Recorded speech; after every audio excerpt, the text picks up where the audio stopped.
का तरीका बड़ा ठीक है, जो भी राहुल गांधी हासिल करते हुए दिख रहे हैं कि भारत के लिए कुछ करने से पहले भारत को जानना जरूरी है। तो पूरे भारत को पहले समझा उन्होंने, यात्राएं की, देखा, फिर 2-3 छोटे छोटे मूवमेंट्स किए, चंपारण वगैरह किया, एक जिसको बोलेंगे नेट प्रैक्टिस भी कर ली कि अब मैं इस समाज के मिजाज को समझ पा रहा हूं। आजादी मिलना वो भी वैसे नहीं मिलना जैसे चाह रहे थे। आप समझ रहे हैं, आप तो 2-2.5 साल के स्ट्रगल को लेकर परेशान हैं।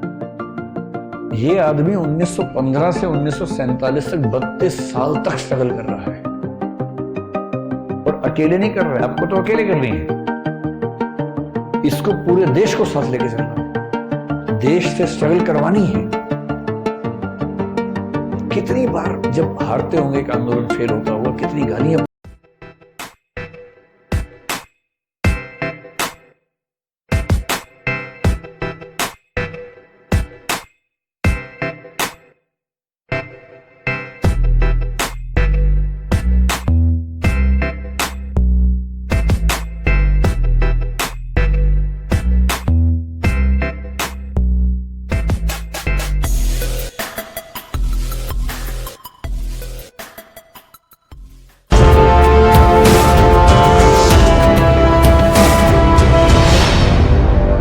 सोचता हूं तो मुझे सबसे प्रभावशाली व्यक्ति इस दुनिया में लगते हैं महात्मा गांधी। सबसे प्रभावशाली। सोच के देखिए उनका जीवन। भगवान राम की जिंदगी देखेंगे, वनवास वाली पूरी कहानी, तो वो भी आपको ऐसा नजर आएगा। और महात्मा गांधी के साथ भी देखिए, 1915 के आसपास वो व्यक्ति सफल होकर, ब्रिटेन से पढ़ा हुआ है, बैरिस्टर है, साउथ अफ्रीका में एक मूवमेंट किया, वहां सफल हो गए। अब तो पढ़ चुके आधुनिक भारत ना, भारत में आ गए, वहां सफलता का स्वाद भी उनको लगा हुआ है। उनको भरोसा है कि यहां कुछ हो जाएगा। उम्र उनकी उस समय 45 साल के आसपास है, यानी व्यक्ति मैच्योर भी है। ऐसा नहीं कि वो बचपना कर रहा है, एक मैच्योर एज में भारत पहुंचे। और उनका तरीका बड़ा ठीक है, जो भी राहुल गांधी हासिल करते हुए दिख रहे हैं कि भारत के लिए कुछ करने से पहले भारत को जानना जरूरी है। तो पूरे भारत को पहले समझा उन्होंने, यात्राएं की, देखा, फिर 2-3 छोटे छोटे मूवमेंट्स किए, चंपारण वगैरह किया, एक जिसको बोलेंगे नेट प्रैक्टिस भी कर ली कि अब मैं इस समाज के मिजाज को समझ पा रहा हूं, अब कुछ बड़ा करेंगे। और वहां से खिलाफत को अगर न भी केंद्र में रखें, असहयोग आंदोलन हम कह सकते हैं कि बड़ा एक उनका प्रयास है।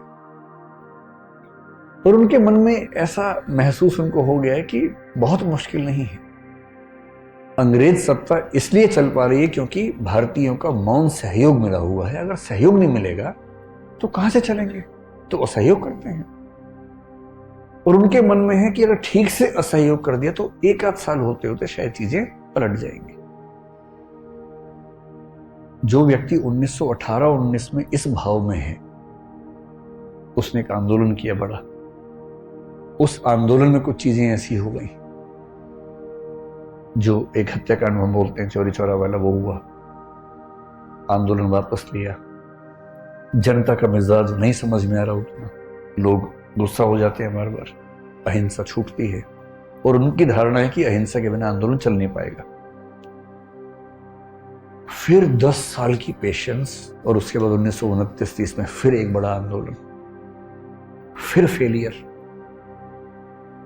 फिर 12 साल की लंबी प्रतीक्षा, उसके बाद फिर एक बड़ा आंदोलन 1942 में, उसके बाद भी सफलता नहीं। और उसके बाद दुनिया भर की परिस्थितियों के बदलने के साथ साथ यहां की स्थितियों का बदलना, और 47 में आजादी मिलना, वो भी वैसे नहीं मिलना जैसे चाह रहे थे।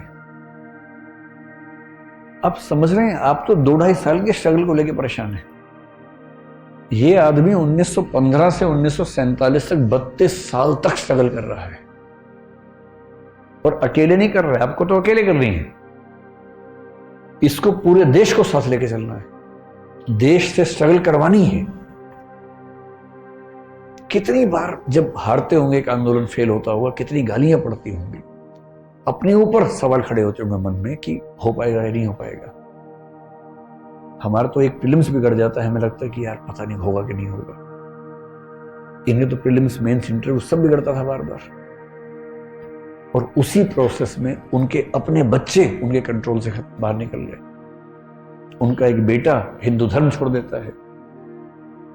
इन सारी चीजों को मैनेज करते हुए ये आदमी लगातार एक भरोसा खुद पे बनाए रखते हुए, सब पे बनाए रखते हुए अगर यहां तक पहुंचता है। इसलिए महात्मा गांधी में इमोशनल इंटेलिजेंस तो कमाल की थी ही। मेरे ख्याल से जो चीज उनको सबसे बड़ा बनाती है वो है परसिवियरेंस। और इसका सरल मतलब क्या है? उद्देश्य आज नहीं मिलेगा, कल मिलेगा, कल नहीं मिलेगा, परसों मिलेगा। जितना भी समय लगे, जितनी भी ऊर्जा लगे, जितनी भी थकान हो, जितनी बार हारना पड़े बीच में, जितनी बार गिरूंगा फिर उठ खड़ा होऊंगा और अपने पूरे मजबूत इरादे के साथ उस तरफ बढ़ता रहूंगा। और अंत में क्यों सफल नहीं होऊंगा भाई, क्यों नहीं होऊंगा सफल? ये तेवर चाहिए।